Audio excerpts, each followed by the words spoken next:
Welcome, my friend. I am glad you stopped by. This is a quiet place, so take a breath. Settle in. Let the world fade a little. Tonight's story begins now. The woman at the bus stop. The woman arrived at the corner of Maple and 3rd every afternoon at exactly 3:15. She wore a gray coat, always buttoned, even in the spring. Brown shoes with rubber soles. Her hair, mostly silver, was tied back in a loose braid, and in her hands, she held a brown paper bag, folded neatly at the top. She stood beside the green bench, but never sat. She never looked at her phone, or read a book, or fidgeted. She simply stood still, eyes on the road, watching the same yellow city bus pull up at 3:22. The doors opened. People got on. People got off. She didn't move. When the bus pulled away, she turned and walked home. People noticed her eventually. How could they not?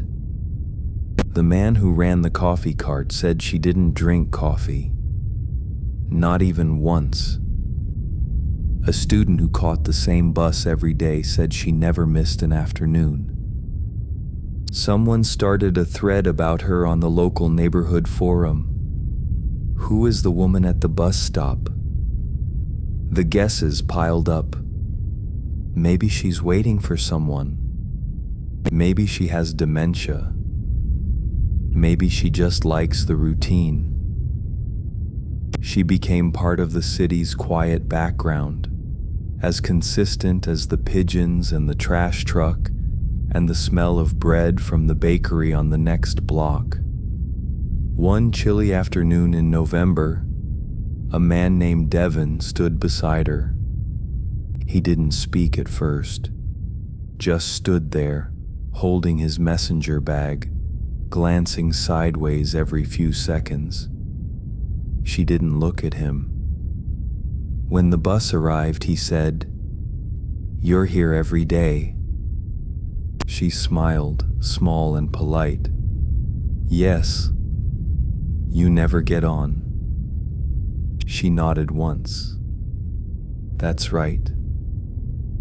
Devin hesitated. "Are you waiting for someone?"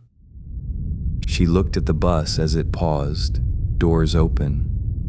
A few passengers stepped off. Then she said, "Not exactly." When the bus pulled away, she gave him another polite smile. "Have a good day." Then she turned and walked home. She lived in a small house 5 blocks away. Brick, clean yard, one blue flower pot by the window. No one ever went in. No one ever came out, except her. The curtains stayed drawn.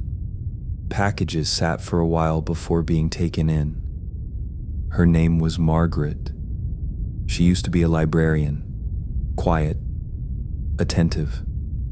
She remembered people's names, their favorite authors, which books they had overdue. After she retired, people missed her more than they expected to. She had a husband, once. His name was Charles. They divorced years before the bus stop. He moved out of state. They didn't talk anymore. There were pictures on her walls, mostly of her son, Daniel. 22 years ago, Daniel was supposed to come home on the 3:22 bus from school. He never arrived. He was 13. No signs of running away. No witnesses. Just gone. There were police reports, flyers, local news stories. For a year, her face was on TV more than it wasn't. The case was never solved. Eventually, people moved on. So did the headlines. But Margaret didn't. Every afternoon since the third week of his disappearance, she packed the same lunch he liked: peanut butter sandwich, apple slices, chocolate milk. She walked it to the bus stop. She waited. She didn't believe he was still coming home. Not really. But that wasn't the point. The point was, if he did come back, even for a moment, he would know that someone was still there, that someone remembered, that his lunch was ready, that he hadn't been erased, that he still belonged. Years passed. She switched out the paper bags when they grew soft from handling. She cleaned the lunchbox every month. She replaced the apples before they went brown. She got to know the bus drivers by sight, even if she never spoke to them. Some nodded. One, a younger woman with tired eyes, once left a thermos of tea on the bench beside her with a note. "You remind me of my mother." Margaret tucked the note into her coat pocket and never said a word. One afternoon, a teenager sat down on the bench beside her, headphones in, hoodie pulled up. He glanced at her bag. "What's in there?" he asked. "Lunch," she replied. "For who?" She thought a moment. "Someone who might be hungry." The boy shrugged and nodded. He didn't ask anything else. The next day he came back. They sat in silence. This time, he brought sunflower seeds and shared them, tapping a rhythm against his knee. A week later, he asked her name. "Margaret." "I'm Leo," he said. They didn't say much more, but from then on, Leo always came by, 5 minutes before the bus. Sometimes he brought jokes. Sometimes he brought his silence. Margaret took both. One day he asked, "Who are you really waiting for?" She paused. Then, with no sadness in her voice, said, "My son. He got lost."